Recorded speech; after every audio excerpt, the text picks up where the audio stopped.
है तो garlic bread वाली अपने असली रूप यानी चुड़ैल के रूप में आ जाती है। आज तो मेरे सारे गार्लिक ब्रेड बिक गई। जो भी इन्हें खाएगा वो पागल हो जाएगा, क्योंकि इसमें मेरा जादू है जो लोगों को पागल कर देता है। मंगलपुर नाम का एक गांव था जहां सीता शाम के समय सबके लिए खाना बना रही होती है। तभी वहां राजू आता है। अरे सुनीता, बच्चे कहाँ गए? कोई भी नहीं दिख रहे हैं। मैं उनके लिए गार्लिक ब्रेड लेकर आया था, गर्मा गर्म। क्या गार्लिक ब्रेड इस वक्त? अरे मैं खेत से लौट रहा था तो रास्ते में गार्लिक ब्रेड की दुकान दिख गई। उसकी गार्लिक ब्रेड की खुशबू दूर तक आ रही थी, तो मैंने सोचा क्यों ना एक गार्लिक ब्रेड घर लेकर चलता हूँ, बच्चे भी खुश हो जाएंगे। अच्छा है, कुछ तो लेकर आए आप। वैसे भी कभी कुछ नहीं लाते हो बच्चों के लिए, कंजूस कहीं के। अब बस भी करो तो मुझे ताने मारना, तुम्हें तो बस मौका चाहिए होता है। अरे छोड़ो, जल्दी से गार्लिक ब्रेड निकाल कर दो, वरना ठंडा हो गया तो मजा नहीं आएगा खाने में। सीता गार्लिक ब्रेड प्लेट में निकालकर राजू को दे देती है। राजू प्लेट से गार्लिक ब्रेड का एक पीस उठाता है। राजू जैसे ही एक कौर मुंह में डालता है तो वो घुल जाता है। क्या स्वाद है, मुंह में डालते ही गायब। ओहो, अच्छा तो तुम्हें और गार्लिक ब्रेड चाहिए? अच्छा ये लो और खा लो, लेकिन कल बच्चों के लिए गार्लिक ब्रेड जरूर ले आना। अरे नहीं नहीं, वो खा लेंगे और तुम भी खा लेना। अरे लो ना, खा लो। वैसे भी बच्चों ने दोपहर में बाहर का खाया था तो शायद अब वो ना खाएं, और मैंने भी उनके साथ बाहर ही खाया था, तो मेरा अब मन नहीं है कुछ भी बाहर का खाने का। अच्छा ऐसा है, तो मैं ही खा लेता हूँ गार्लिक ब्रेड, मुझे भूख भी बहुत लग रही है। राजू सारी गार्लिक ब्रेड खा लेता है और जोर से डकार लेता है। अरे वाह, आज तो मजा ही आ गया गार्लिक ब्रेड खाने में। अच्छा सीता, मुझे बहुत तेज नींद आ रही है तो मैं सोने जा रहा हूँ। आज खेत में काम करके बहुत थक गया हूँ। अरे इतना जल्दी सोने जा रहे हो? आप तो रोज इतना काम करते हो। मुझे बहुत नींद आ रही है, मैं सोने जा रहा हूँ। इतना बोलकर राजू सोने चला जाता है। सीता अभी भी किचन में रात का खाना बना रही होती है। थोड़ी देर बाद सीता को राजू की तेज तेज हंसने की आवाज सुनाई देती है। आज तो मजा आ गया, कैसे मेरा सर गोल गोल घूम रहा है। अरे ये तो इनकी आवाज है, हंसने की। मुझे तो ये बोल रहे थे कि बहुत तेज नींद आ रही है और अब इतनी जोर जोर से हंस रहे हैं। जरा जाकर देखती हूँ। सीता अंदर जाकर देखती है और सारा सामान इधर उधर फैला देता है। सीता को तो समझ ही नहीं आ रहा होता कि ये सब क्या हो रहा है। अरे पागल हो गए हो क्या? ये क्या हो गया है आपको? इस तरह पागलों जैसी हरकतें क्यों कर रहे हो? अरे तुम हवा में क्यों उड़ रही हो? मुझे पकड़ लो वरना आसमान में उड़ जाओगी। ये क्या बोल रहे हो? मैं तो नीचे ही खड़ी हूँ। पहले आप सीधे तो खड़े हो। अभी तो आप ठीक थे, बहुत तेज नींद आ रही थी आपको, और अब बच्चों की तरह मजाक कर रहे हो। सीता जैसे तैसे राजू को खड़ा करती है और राजू बिस्तर पर लेटने की जगह बाहर भाग जाता है और मोहल्ले में सबको परेशान करने लगता है। लोग राजू को ऐसा करते देखकर बहुत गुस्सा होते हैं और हैरान भी हो जाते हैं। अरे ओ सीता, देख तेरा पति क्या कर रहा है। सीता भागकर घर के बाहर आती है और राजू को ऐसे देखकर घबरा जाती है।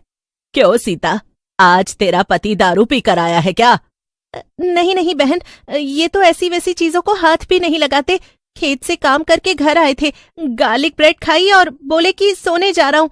उसके बाद ये कमरे में गए, तब से ऐसा ही कर रहे हैं। अरे कहीं उसने चुड़ैल की गार्लिक ब्रेड तो नहीं खा ली? हैं? ये क्या बोल रही हो? चुड़ैल की गार्लिक ब्रेड? दीदी, कौन सी चुड़ैल? अरे पूरे गांव को उस चुड़ैल के बारे में पता है, तुम्हें नहीं पता क्या? नहीं तो।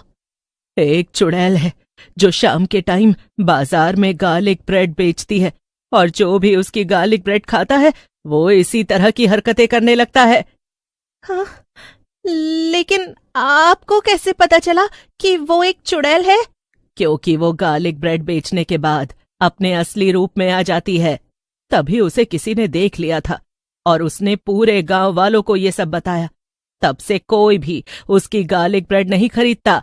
हे भगवान, अब कैसे ठीक होंगे मेरे पति? पता नहीं बहन, लेकिन मुझे लगता है कि वो चुड़ैल ही इसे ठीक कर सकती है, क्योंकि उसका जादू है तेरे पति के ऊपर। सीता बड़ी परेशान हो जाती है और वहां से अपने पति को घर ले जाती है।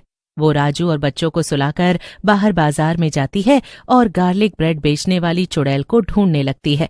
उसे थोड़ा आगे चलकर गार्लिक ब्रेड बेचने वाली वो चुड़ैल दिख भी जाती है। आओ आओ, गर्मा गर्म गार्लिक ब्रेड खाओ।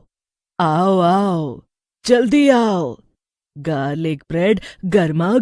कुछ ही देर में सारी गार्लिक ब्रेड बिक जाती हैं और वो अपने घर जाने लगती है। वो दीदी तो बोल रही थी कि ये एक चुड़ैल है, लेकिन इसको देखकर लगता नहीं कि ये चुड़ैल है। हमारी तरह औरत ही तो लग रही है। लगता है उन्हें कोई गलत फहमी हुई होगी। भला कोई चुड़ैल कैसे गार्लिक ब्रेड बेच सकती है?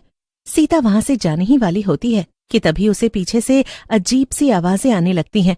वो तुरंत पीछे मुड़कर देखती है तो गार्लिक ब्रेड वाली अपने असली रूप यानी चुड़ैल के रूप में आ जाती है। आज तो मेरे सारे गार्लिक ब्रेड बिक गई। जो भी इन्हें खाएगा वो पागल हो जाएगा, क्योंकि इसमें मेरा जादू है जो लोगों को पागल कर देता है। हे भगवान, ये तो सच में चुड़ैल है। सीता उस चुड़ैल के पीछे जाने लगती है। तभी एक बूढ़ी अम्मा सीता का हाथ पकड़ लेती हैं। बेटी, ये तुम क्या करने जा रही थी? अम्मा, मैं क्या करूं? वो एक चुड़ैल है जो गार्लिक ब्रेड में अपना जादू मिलाकर लोगों को खिलाती है। मेरे पति ने उसकी गार्लिक ब्रेड खाई, तब से वो पागलों की तरह हरकतें कर रहे हैं। मैं इस चुड़ैल को नहीं छोड़ूंगी। बेटी, तुम उसे कैसे हराओगी? वो एक चुड़ैल है और तुम एक साधारण औरत हो। तुम इससे नहीं जीत पाओगी। उल्टा वो ही तुम्हें जान से मार देगी। तो मैं क्या करूं अम्मा? अपने पति को कैसे ठीक करूं मैं? क्या तुम सच में इस चुड़ैल को मारना चाहती हो? हाँ, मेरा बस चले तो इसको मैं अभी के अभी मार दूं। तो तुम मेरी बात मानो। मेरे पास एक उपाय है। अगर तुम वो कर दो तो ये चुड़ैल भी खत्म हो जाएगी और तुम्हारा पति भी ठीक हो जाएगा। साथ में बाकी के लोग जो इसके जादू की गिरफ्त में हैं, वो सब भी ठीक हो जाएंगे। ये लो, ये कोई आम जड़ी बूटी नहीं है। इसमें बहुत तरह की चीजें मिली हैं और भगवान का आशीर्वाद भी है। तुम कल लड्डू बनाना और ये जड़ी बूटी उस लड्डू में मिलाकर उस चुड़ैल को खिला देना। हाँ, ये तो बहुत मुश्किल है। मैं चुड़ैल को कैसे खिलाऊंगी लड्डू? अब ये तुम देखो बेटी, मैंने तो तुम्हें उपाय बता दिया। सीता अब टेंशन में आ जाती है। वो जड़ी बूटी लेकर घर चली जाती है और सो जाती है। अगली सुबह सीता सोकर उठती है और जल्दी से किचन में जाकर उन बूढ़ी अम्मा ने जैसा कहा था उनकी बात मानते हुए जड़ी बूटी मिलाकर लड्डू बनाने लगती है। अब सीता के पास एक ही तरीका बचता है। वो शाम के समय गांव वालों को लड्डू खिलाती है। ये लो, लड्डू खाओ।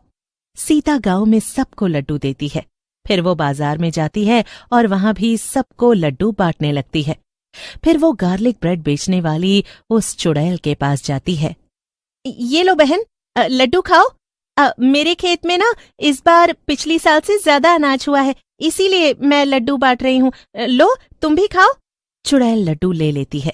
ये देखकर सीता मन ही मन खुश हो जाती है। चुड़ैल लड्डू खा लेती है।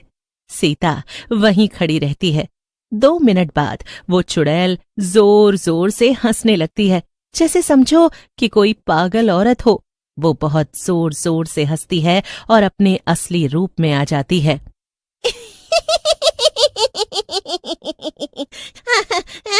अरे, ये क्या हो रहा है? मुझे इतनी हंसी क्यों आ रही है? अरे, जैसे मैं पागल हो गई हूँ। ऐसा क्यों हो रहा है? हाँ, पागल हो रही है, जैसे तूने मेरे पति और बाकी लोगों को पागल बनाया है। वो अब हंसते हंसते थकने लगती है। उसकी सारी ताकत जैसे खत्म होने लगी थी, पर चाहकर भी वो रुक नहीं पा रही थी। जैसे उसे होश ही नहीं था कि वो क्या कर रही है। वो बस पागलों की तरह जोर जोर से हंसती रहती है। कुछ ही देर में उसकी हालत हंस हंस कर खराब होने लगती है और वो वहीं नीचे जमीन पर गिर जाती है और तड़प तड़प कर मर जाती है। जो भी लोग उसके जादू की कैद में थे वो अब सब नॉर्मल इंसान बन जाते हैं और सब कुछ पहले जैसा हो जाता है।